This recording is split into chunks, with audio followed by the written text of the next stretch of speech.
É hora de falar do Vascão da Gama, Breno Monsef.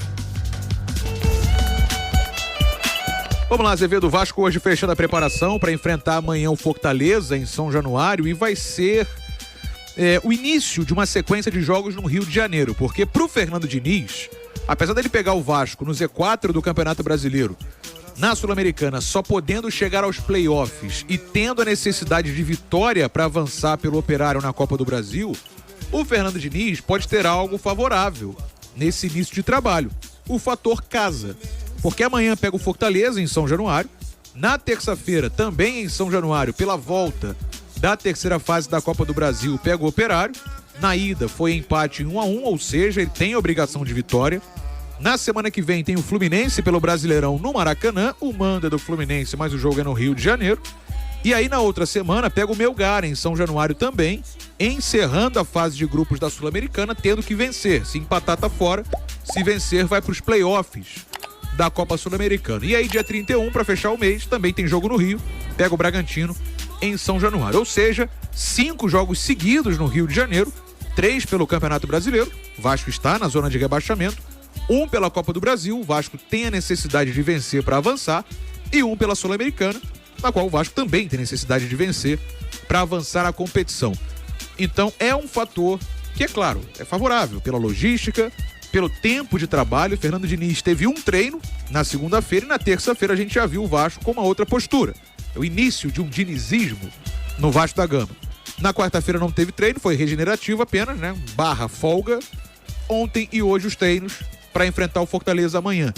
Então o Diniz tendo esse início de trabalho com essa possibilidade de, nessas 2 semanas finais do mês de maio, ficar no Rio de Janeiro, não ter viagem e aproveitar mais dias de trabalho, tendo necessidade de resultados para poder sair do Z4 e avançar nas Copas. Bruno Azevedo. Tá certo. Bom, o Vasco tá aí com um planejamento, como eu diria, cara, como é que eu vou definir esse planejamento do Vasco para a temporada?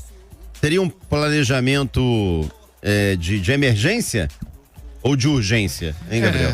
Azevedo, assim, eu não sei exatamente como o Pedrinho imaginou a temporada, né? Mas trocas de técnico, resultados ruins, tudo isso impacta no planejamento. Você remodela o departamento de futebol, troca o treinador, manda embora o Marcelo Santana. Tudo isso impacta no dia a dia de um clube que não para, né? Porque a cada 3 dias tem um jogo. A cada 3 dias você está sendo exigido dentro de campo para bater uma meta. O torcedor, obviamente, quer ser correspondido com bons resultados e um bom futebol.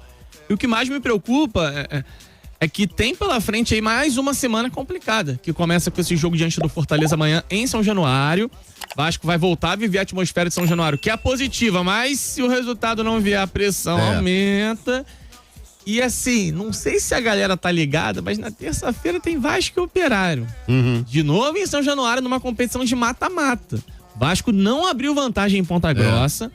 Vai ter um jogo enrolado, um jogo enroscado para uma equipe que ainda tá entendendo o que o novo treinador quer. Então tô bem preocupado ao mesmo tempo, né? Que se o Vasco de repente aproveita essa sequência em São Januário, dá uma aliviada no ambiente, dá uma aliviada na pressão. Não é segredo pra ninguém que o Vasco é um dos melhores mandantes do país. A gente já imaginava que a sequência longe de São Januário causaria um dano, causou, é recuperar agora dentro de casa. O Leandro tá aqui, desde o início do ano eu falo, prioridade do Vasco tem que ser o Brasileirão, mais nada. É exatamente isso, eu concordo com você, viu, Leandro? Será que o Payet seria o cara certo no esquema do Diniz, com a função que o Ganso fazia? Categoria e bons passes ele tem, falta melhorar a parte física e reduzir o salário. A gente tá falando isso desde que ele chegou no Vasco, né? E o contrato dele vai acabar agora em julho. Eu não teria expectativa nenhuma, tá? Eu acho que é um bom momento pro Vasco liberar o Payet no final do contrato dele, obviamente, e abrir um espacinho legal na folha. Você acha que, abrindo o debate aqui, que de repente não seria melhor não renovar o empréstimo do Felipe Coutinho e ficar com o Payet, cara? Não acho, porque no Felipe Coutinho, Azevedo, eu ainda vejo uma sequência de jogos. Ele ainda consegue jogar. Não tá apresentando o desempenho que a gente espera. Em campo, né? Exato, concordo. Mas assim, você vê que ele tá conseguindo jogar. As lesões parece que pararam um pouquinho. O Payet não, ele joga, tem uma lesão, joga, tem uma lesão, joga, tem uma lesão. Gosto muito do Payet, tá, gente? É um jogadoraço, ninguém duvida disso, qualidade técnica que ele possui. Foi importante pro Vasco lá em 2023 na chegada dele, mas desse instante, pelo amor de Deus, gente, a bola tá quicando na frente, o contrato dele vai acabar. Libera, abre espaço e busca outro. Sobre o Coutinho, se não chegar a um acordo com o clube inglês, também não... tá fazendo muita força, não. Eu acho que ainda dá pra apostar. Até o final do ano, quem sabe ele não recupera o bom futebol. Tem um treinador novo que de repente vai potencializar o Felipe Coutinho, mas na comparação Coutinho-Payet, eu ainda tenho alguma esperança no Coutinho, no Payet, zero. Acho que o Vasco não vai querer alguém com um marketing negativo pra ficar tendo que tocar no assunto que é desagradável, né? Meu irmão, se ele jogar futebol, cara. Tu acha que o futebol tá à frente da questão do marketing pessoal do sempre esteve. profissional? Em todos os clubes. É interessante. Sempre esteve. Eu acho que não deveria estar, não. Sempre Não deveria, mas assim, Jorginho, se ele estivesse jogando, eu concordo. Edmundo, isso quando estaria em jogava, segundo plano. plantava pra caramba e era artilheiro e O meu idolatrado medo é pela essa torcida. situação Mas tá dele. muito longe do que o pai tá fazendo. O meu medo é essa situação do Payet evoluir, né? Porque assim, não para de vir notícia nova sobre o caso, a gente não sabe até que ponto isso vai. Acho que a bola tá quicando pro Vasco encerrar esse vínculo em julho. Mas se tivesse jogando bem, também abafaria, né? Mas não tá. Reduziria uma o impacto, fase boa, né? concordo. E que na parada do Mundial contratem jogadores de melhor nível. Essa isso. janela vai ser fundamental, né, A cara? ideia é exatamente essa, né? Contratar bem no meio do ano, enquanto isso, o Diniz encaixar o trabalho.